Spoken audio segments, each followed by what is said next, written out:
Hi అండి, అందరికీ నమస్తే. ఈరోజు వెల్కమ్ టు ఈ అమ్మ చేతి వంట. ఈరోజు రెసిపీ ఏంటంటే పుదీనా కారం చట్నీ అండి, టమాటా చట్నీ. ఈ చట్నీ అయితే డైలీ ఒకే పల్లి చట్నీ, పుట్నాల చట్నీ, కొబ్బరి చట్నీ తిని తిని బోర్ కొడుతున్నప్పుడు ఇలాంటి చట్నీ చేసుకుంటే ఇడ్లీలోకి, దోశలోకి చేసుకుంటే ఒక్క దోశ తినేది 4 దోశలు తింటారు. ఇడ్లీ రెండు ఇడ్లీ తినేది 5 ఇడ్లీ తింటారు. అంత టేస్టీగా ఉంటుంది ఈ చట్నీ రెసిపీ అనేది. చాలా అంటే చాలా బాగుంటుంది. పిల్లలకి హెల్తీగా అయిన రెసిపీ కూడా ఇది.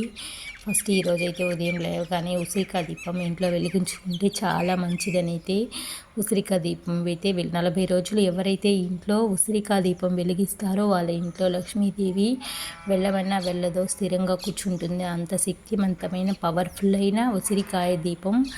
నాకైతే ఉసిరికాయలు దొరికినప్పుడు ప్రతిరోజు నేనైతే ఫ్రిడ్జ్లో పెట్టుకొని ఈ విధంగా అమ్మవారికి దీపం వెలిగించి కనకదార స్తోత్రం అయితే చదువుకునేదాన్ని.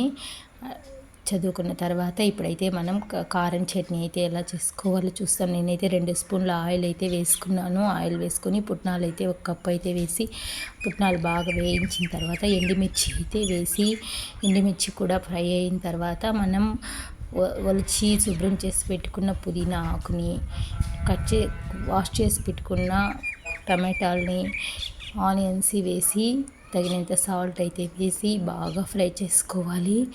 బాగా మూత పెట్టి బాగా టమాటాలు అయితే ఉడికించుకోవాలి. ఇలా ఉడికించుకున్న తర్వాత మూత పెట్టి 5 నిమిషాలు ఉడికించుకున్న తర్వాత మనం వీటిని బాగా సాల్ట్ అయితే ఇందులోనే వేసుకోవాలి. చల్లారబెట్టిన తర్వాత అయితే మిక్సీకి వేసుకుంటే మనకి ఎంతో టేస్టీ అయిన పుదీనా హెల్తీ అయిన రెసిపీ, చిన్నపిల్లలకి టేస్ట్గా తినేంత రెసిపీ అయితే ఈ ఫ్రై చేయడం వల్ల చట్నీ అనేది చాలా అంటే చాలా టేస్టీగా ఉంటుంది. టమాటాలు అయితే బాగా పచ్చి వాసన పోయే వరకు అయితే వేయించుకోవాలి. ఆనియన్ కూడా బాగా వేయించుకొని చల్లారిన తర్వాత మిక్సీకి వేసుకున్నామంటే ఇడ్లీకి, దోశలోకి అయితే ఈ చట్నీ అంటే చాలా సూపర్ టేస్టీగా ఉంటుంది.